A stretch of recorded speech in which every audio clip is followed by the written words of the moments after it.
Hello everyone, welcome to crazy MG tricks. आज हम लोग उत्तर प्रदेश ट्रिपल एससी जो पेट का एग्ज़ाम हुआ है आपका 24 अगस्त को, उसकी सेकंड शिफ्ट की आंसर की मैं आपको बता रहा हूँ, जो कि एफ सीरीज की है। इसमें मैं आपको सभी सेक्शंस कवर करा दूंगा, जिसमें कि हिंदी, मैथ, रीजनिंग, जीएस और इंग्लिश, इन सभी के आंसर की आप यहाँ पर देख सकते हैं। तो शुरू करते हैं इसको। ये एफ सीरीज का है, सेकंड शिफ्ट का, ये ध्यान रखना है। एफ सीरीज है और सेकंड शिफ्ट है, 2 से ये जो 3 से 5 आपका एग्ज़ाम हुआ था। तो इसमें देखते हैं क्या प्रश्न पूछे गए हैं। इसमें जो पहला प्रश्न हिंदी गद्यांश पे है, इसको देख लेते हैं कि उपर्युक्त गद्यांश के लेखक का उद्देश्य क्या है, क्या वो कहना चाह रहा है। तो यहाँ पर ध्यान रखेंगे, यहाँ पर जो सही आंसर होगा भारतीय स्वतंत्रता संग्राम की विशेषताएं बताना, इसका ए आंसर जो है सही है। दूसरा है धर्मनिरपेक्षता से क्या अभिप्राय है, इसका मतलब सभी धर्मों का आदर। बढ़ते हैं अगला प्रश्न। अगला प्रश्न जो थर्ड नंबर का है, ये पूछा गया है कैसे माना जाए कि हमारा स्वतंत्रता संग्राम जनतांत्रिक था। तो इसमें देखिए यहाँ पर दिया हुआ है कि इसमें सभी जाति, वर्ग और धर्म के लोगों ने भाग लिया था, तो इसका डी आंसर सही हो जाएगा। नेक्स्ट जो चौथा ऑप्शन दिया हुआ है, उपर्युक्त गद्यांश में स्पृहणीय का शब्द का अर्थ क्या है। तो स्पृहणीय का अर्थ होता है प्राप्त करने योग्य। क्या होता है? प्राप्त करने योग्य। तो इसका बी आंसर हमारा सही होगा। अगला देखिए, उपर्युक्त गद्यांश में लेखक ने मुख्य रूप से क्या बताया है कि, तो इसमें मुख्य रूप से बताया है कि महात्मा गांधी के नेतृत्व में राष्ट्रीय आंदोलन कैसा था। ठीक है, इसका डी आंसर मेरे हिसाब से सही होना चाहिए। अगला बढ़ते हैं, ये दूसरा पैसेज दिया हुआ है हिंदी का ही, इसमें देख लेते हैं कौन कौन सा दिया हुआ है। तो इसमें जो पहला प्रश्न दिया हुआ है, मानव शरीर को यंत्रवत क्यों कहा गया है। तो यंत्रवत कहा गया है क्योंकि मानव शरीर अवयव रूपी पुर्जों के विकृत होने से शरीर यंत्रवत निष्क्रिय हो जाता है। तो इसका सी आंसर सही होगा। अगला है शल्य चिकित्सकों द्वारा स्वीकार की गई दायित्वपूर्ण चुनौती क्या थी। तो ये आपका हो जाएगा अंग प्रत्यारोपण द्वारा शरीर को सामान्य बनाना, इसका सी आंसर सही होगा। नेक्स्ट, निरामय। निरामय शब्द का अर्थ क्या है या इसका पर्याय क्या है। तो इसका अर्थ होता है स्वस्थ। निरामय का मतलब क्या होता है? स्वस्थ। मानव सृष्टि का लघु रूप माना गया है, क्यों माना गया है। तो इसमें यहाँ पे पैसेज में स्टार्टिंग में ही दिया हुआ है कि मानव सृष्टि का सिरमौर है, इसका ए आंसर सही होगा। अगला प्रश्न दिया है वैज्ञानिक दृष्टि का अपेक्षाकृत अभाव होता है, तो किसमें होता है। तो ये ध्यान रखेंगे, इन दोनों ऑप्शन में कन्फ्यूजन है, साहित्य शास्त्री और साहित्यकार। मेरे हिसाब से इसमें आंसर साहित्यकार होना चाहिए। ठीक है, अगला देखते हैं। अगला है मैथ का, देख लेते हैं। मैथ में डीआई दी हुई है, 2 डीआई आई थी, तो इसमें क्या क्या आंसर सही रहेंगे देख लेते हैं। पहला दिया है प्रथम 3 वर्षों के दौरान औसत उत्पादन कितना था।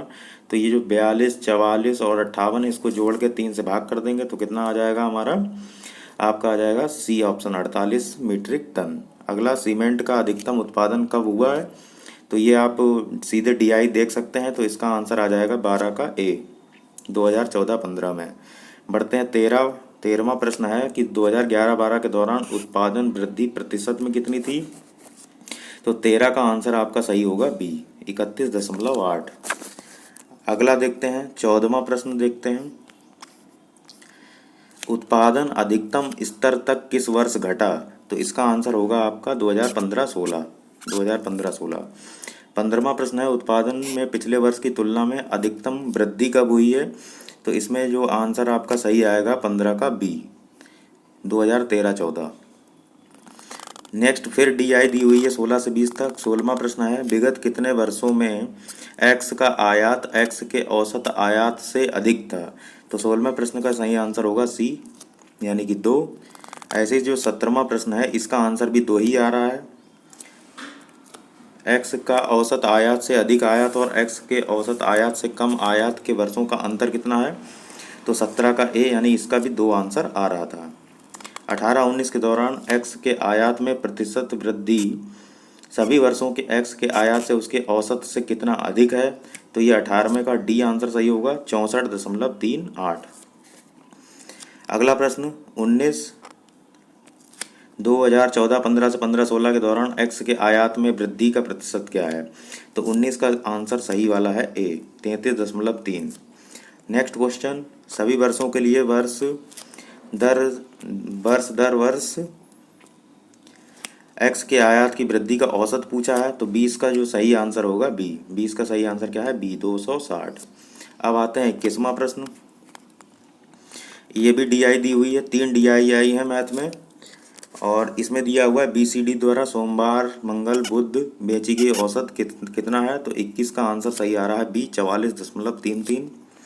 सप्ताह के सभी 4 दिनों में डी की वस्तु की बिक्री की तुलना में बी की वस्तु में कितने प्रतिशत की वृद्धि आई? तो ये 22 का आपका हो जाएगा डी, यानी कि 28.3।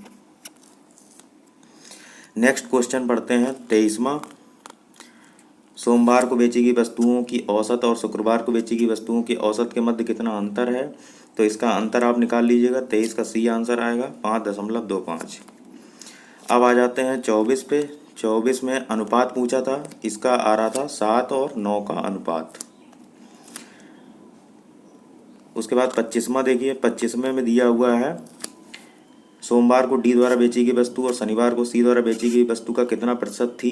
तो इसका सी आंसर सही है 44.44। 45वां प्रश्न जो है, 45वां प्रश्न देखते हैं।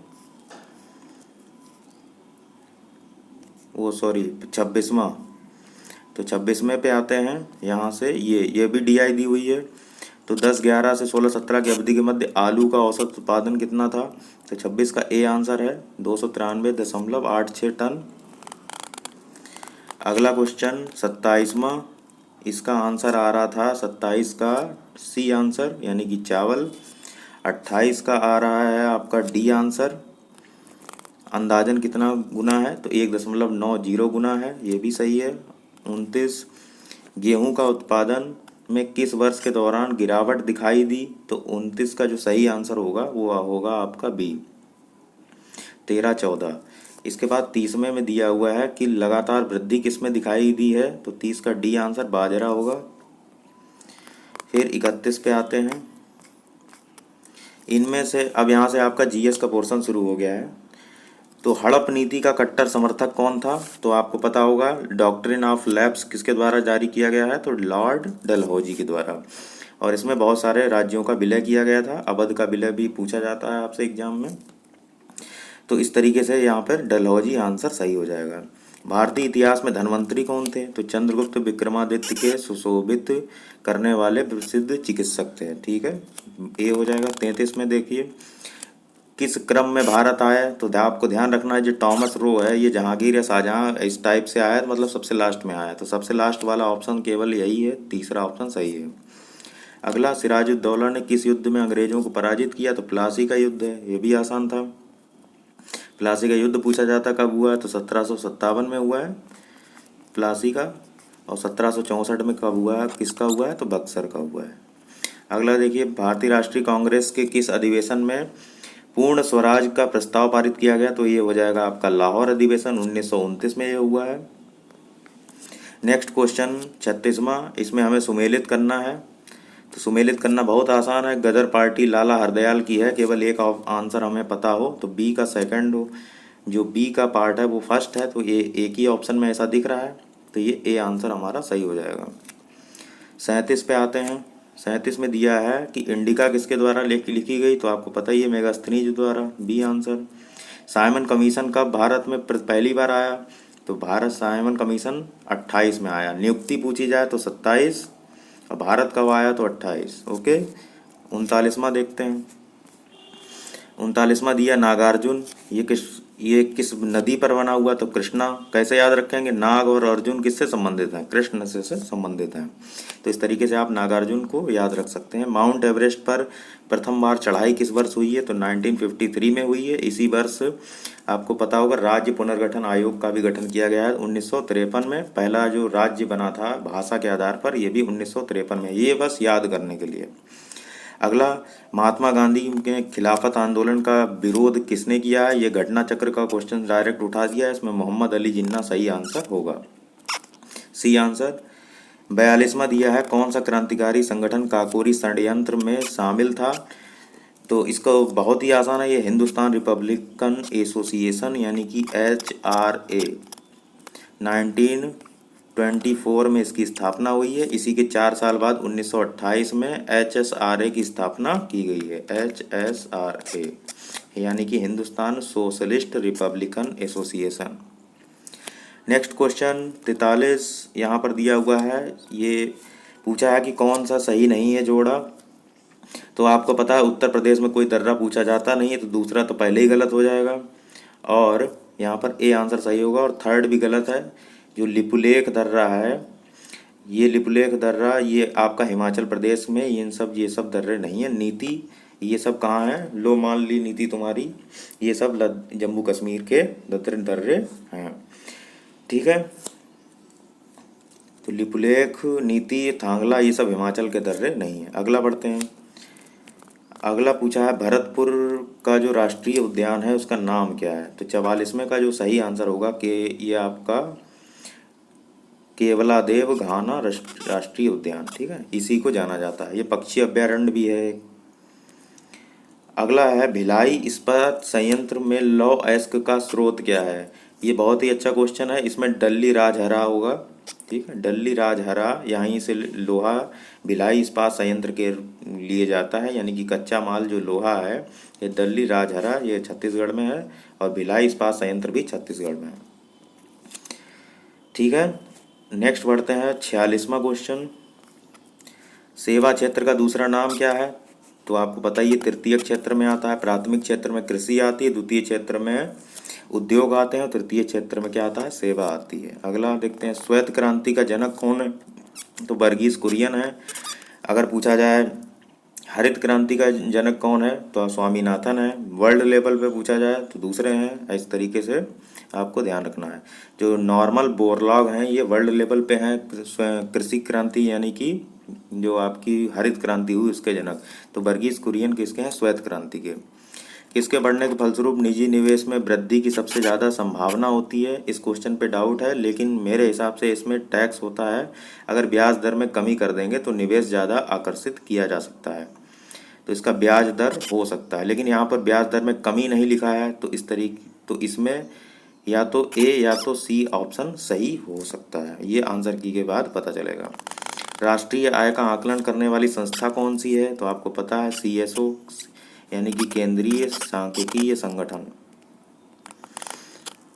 इसके बाद भारतीय संविधान की मुख्य विशेषता कौन सी नहीं है। तो आपको पता होगा भारतीय संविधान की मुख्य विशेषता जो अर्ध क्वासी फेडरल स्टेट ये इसमें नहीं आता है, तो यही आंसर हमारा सही हो जाएगा। न्यायालय स्वतंत्र है ही है, शक्तियों का वितरण भी होता है और लिखित संविधान है, संविधान सर्वोच्च है, ये सब सही है। नेक्स्ट क्वेश्चन पे आगे बढ़ते हैं। भारत में आर्थिक सुधार 1991 में जो LPG आया था उसमें कौन था प्रधानमंत्री। तो ध्यान रखेंगे PV नरसिम्हा राव की सरकार थी उस समय। 52वां क्वेश्चन देख लेते हैं। भारत के संविधान में इनमें से क्या राज्य सूची में सम्मिलित नहीं है। तो ध्यान रखेंगे जो CPC होता है ये राज्य सूची का विषय नहीं है, तो 52 का D होगा। बाकी कानून व्यवस्था, पुलिस और जेल ये सभी राज्य सूची में आते हैं। नेक्स्ट क्वेश्चन 53वां। त्रिस्तरीय पंचायती राज व्यवस्था का विचार किसने रखा था। तो आपको पता होगा ये किसने रखा है, बलवंत राय मेहता समिति। नेक्स्ट क्वेश्चन निम्नलिखित में से क्या भारतीय नागरिकों को आर्थिक न्याय प्रदान करता है। तो इसका आंसर प्रस्तावना होना चाहिए, लेकिन ये इनमें से कोई नहीं, ये विकल्प ज़्यादा उपयुक्त है।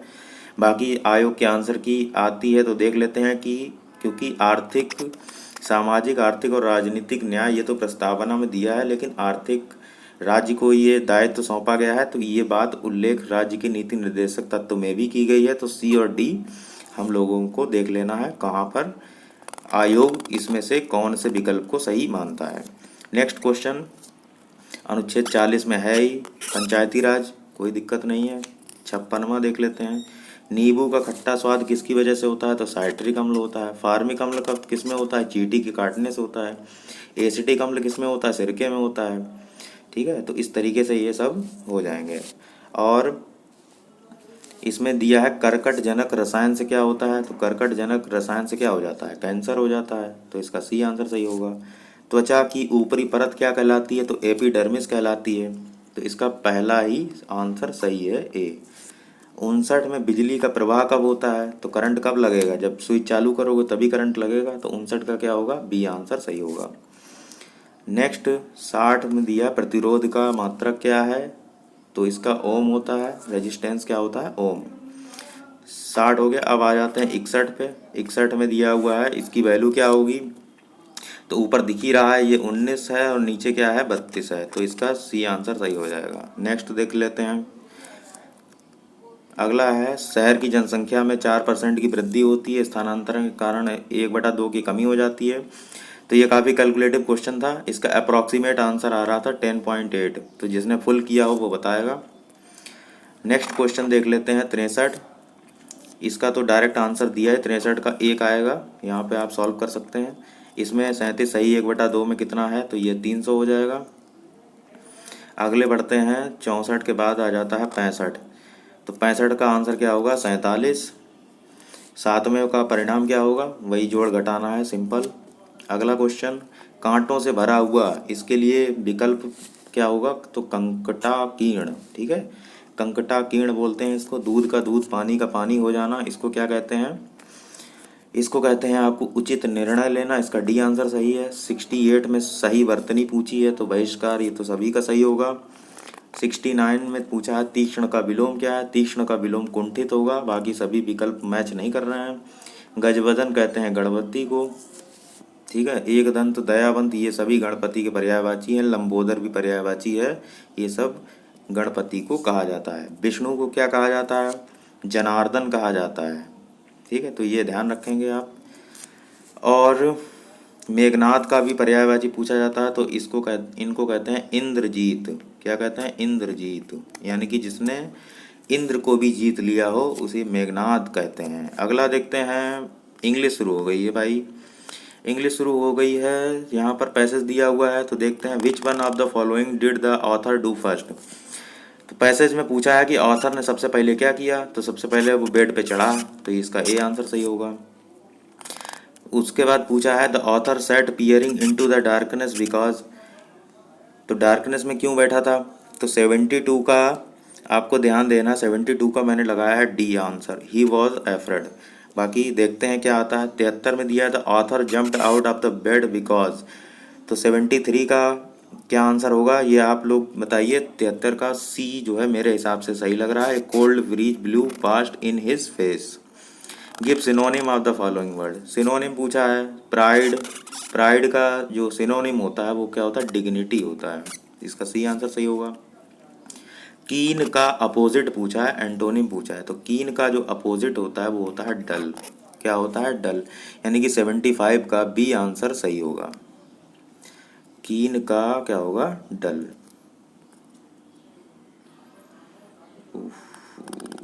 ओके, आगे बढ़ते हैं। 76 में देखिए, यहाँ पर ये दिया हुआ, इसको ये लिखा जाता है, तो इसको क्या लिखा जाएगा? तो देखिए COMP, ये उल्टा करके यहाँ पर लिख दिया गया है COMP। तो यहाँ पर भी जो पहला आंसर है ये सही हो जाएगा।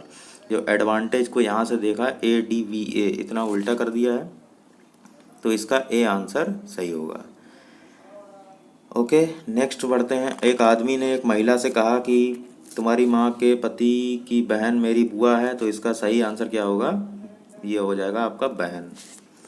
नेक्स्ट क्वेश्चन, कुत्ता से रेबीज हो जाता है, तो मच्छर से क्या हो जाएगा? मच्छर से मलेरिया हो जाएगा। इसका सी आंसर सही है। 79 का देख लेते हैं। 79 में ये जो मुनि है, पादरी है, नन है, ये सब धार्मिक संस्थाओं के पुजारी कहे जाते हैं, लेकिन सूरबीर तो कोई पुजारी होता नहीं। इसका ए आंसर सही होगा। 80 पे आ जाते हैं। 80 में RBI ने मास्टर कार्ड को बैन कर दिया है। ये जो खान GS रिसर्च सेंटर है उसका वीडियो देखा था, वहीं से पता चला। अगला, योग के बारे में जागरूकता बढ़ाने के लिए नमस्ते योग। नमस्ते योग ध्यान रखेंगे, स्वास्थ्य कल्याण मंत्रालय आंसर नहीं है, आयुष मंत्रालय सही आंसर है। इसका सी आंसर सही है। अगला है 18 फरवरी को शुक्रवार है, तो 2007 में कौन दिन होगा? तो इसका सही आंसर क्या होगा? रविवार होगा। नेक्स्ट क्वेश्चन 83, उस राज्य का नाम बताइए जिसने अपने सभी निवासियों को स्वास्थ्य बीमा प्रदान किया है, तो इसका सही आंसर होगा तेलंगाना। ए आंसर सही है। ठीक है, सभी निवासियों को स्वास्थ्य बीमा नहीं, सॉरी, इसमें देख लीजिएगा आप। 83 में स्वास्थ्य बीमा ये मुझे नहीं कन्फर्म है, ये आप देख लीजिएगा 83 का। 84 में ये विद्या बालन इसका सही आंसर है। कश्मीर में फायरिंग रेंज का नाम बॉलीवुड अभिनेत्री के नाम पर रखा गया है। ऑफिशियल नहीं है, ऐसे लोगों ने उड़ा दिया है, लेकिन इसका फिलहाल सही आंसर विद्या बालन है। अगला देखते हैं, पासपोर्ट सबसे शक्तिशाली किसका है, तो जापान का है, यहाँ पर डी आंसर सही है। टोक्यो पैरालंपिक में ध्वजवाहक कौन था, तो मरियप्पन थंगवेलु, इसका ए आंसर सही है। नेक्स्ट क्वेश्चन है कि जो सुकन्या समृद्धि योजना है इसकी ब्याज दर पूछी है, तो 7.6 इसका सही आंसर है, बी। 88 पे आते हैं। 88 में दिया हुआ है मुख्यमंत्री दलित सशक्तिकरण योजना, ये तेलंगाना, इसका सही आंसर है, B. Next question 89, thunder dragon किस भूमि को कहा जाता है, तो भूटान का कहा जाता है। भूटान का फ्लैग देखिए, उसमें आपको ड्रैगन नज़र आएगा, तो ये हो जाएगा आपका थंडर ड्रैगन। रियाद किस देश की राजधानी है, सऊदी अरब की राजधानी है। बांग्लादेश की ढाका है, म्यांमार की नेपाई ताव है। ओके। तमिलनाडु विधानसभा में चुनाव किस राजनीतिक दल ने जीता है, तो ये डीएमके ने जीता है। जो स्टालिन है वहाँ के मुख्यमंत्री, वो डीएमके कांग्रेस के साथ गठबंधन में है वहाँ पर। शांति सूचकांक 2021 में कौन सा देश शीर्ष पर है, तो शांति आइसलैंड होती है, शांति सबसे ज़्यादा आइसलैंड में है। और अगर भारत की रैंक पूछी जाती तो हो जाती 135। अगला पढ़ते हैं नेक्स्ट 93, संयुक्त राष्ट्र दिवस कब मनाया जाता है, तो 24 अक्टूबर को मनाया जाता है। 1945 को इसकी स्थापना हुई थी संयुक्त राष्ट्र की, 24 अक्टूबर को। अंतर्राष्ट्रीय न्यायालय कहाँ है, तो हेग में है, जो कि नीदरलैंड में है। जिनेवा में तो बहुत सारे मुख्यालय हैं। वियना में किसका, ओपेक का है। वियना कहाँ है, ऑस्ट्रिया में। खजुराहो के मूर्ति कहाँ है, तो मध्य प्रदेश में खजुराहो के मंदिर प्रसिद्ध हैं, इसका ए आंसर सही है। क्षेत्रफल की दृष्टि से भारत में कौन सा राज्य सबसे छोटा है, तो गोवा है। जनसंख्या में छोटा सबसे पूछा जाता तो सिक्किम हो जाता। अगला क्वेश्चन, राज्यसभा का कार्यकाल कितना होता है, तो भैया 6 वर्ष होता है। हर 2 साल बाद 1/3 सदस्य रिटायर हो जाते हैं, तो 6 वर्ष का कार्यकाल होता है। 98 पे आते हैं। 98 में अर्जुन पुरस्कार किस क्षेत्र में दिया जाता है, तो खेल में दिया जाता है। अर्जुन पुरस्कार की राशि पूछ ली जाएगी तो 15 लाख रुपया है। नव काले बारा उत्सव कहाँ मनाया जाता है, तो भैया ये उड़ीसा में मनाया जाता है। उत्सव पूछा है, ठीक है, ध्यान रखेंगे। हरित गैस कौन सी नहीं है, तो मीना का जलवा आपने पढ़ा ही होगा। तो मीथेन है, कार्बन डाइऑक्साइड है, क्लोरोफ्लोरोकार्बन है, नाइट्रोजन नहीं है, तो इसका ए आंसर सही हो जाएगा। नेक्स्ट, और आई थिंक 100 के 100 क्वेश्चन सही हो गए हैं। ये मैंने जो आंसर की बताई है, इसमें से अधिकतम अगर जो ऑफिशियल आंसर की आपकी आएगी उससे अगर वेरी करेगा तो अधिकतम आपके 3 से 4 क्वेश्चन इधर उधर हो सकते हैं, जो मैंने बताए हैं वो, और जो ऑफिशियल आएगा वो। तो बिल्कुल आप यहाँ पर निश्चिंत होकर के ये मिला सकते हैं। और बताइए कमेंट बॉक्स में कि आपके कितने मार्क्स इसमें बन रहे हैं। तो कैसा लगा ये एक्सप्लेनेशन। अगर मैथ का क्वेश्चन मैं कराने बैठ जाता तो टाइम ज़्यादा लगता, और मैथ इतना, जब 2 घंटे का टाइम आपको एग्ज़ाम में दिया गया है तो मैथ का कोई यहाँ पर मतलब है नहीं, बहुत ही आसान मैथ पूछी गई थी। तो आज हम लोगों ने 100 क्वेश्चन इसके देख लिए, सेकंड शिफ्ट का। फर्स्ट शिफ्ट का भी आपको चाहिए होगा तो बता दीजिएगा, तो वो भी इसमें अपलोड कर दूंगा। मिलते हैं नेक्स्ट वीडियो में, तब तक के लिए जिसके भी आपके, अगर मार्क्स की बात अगर मैं करूं, मार्क्स अगर आपके 60 प्लस आ रहे हैं, जनरल में 60 प्लस या 65 प्लस आ रहे हैं, तो आप निश्चिंत हो जाइए, इससे ऊपर कट ऑफ नहीं जाने वाली है। तो आराम से आप तैयारी कर लीजिए। बाकी कट ऑफ के रिगार्डिंग एक नेक्स्ट वीडियो में आपको ऑलरेडी प्रोवाइड करा दूंगा पहले बाद में।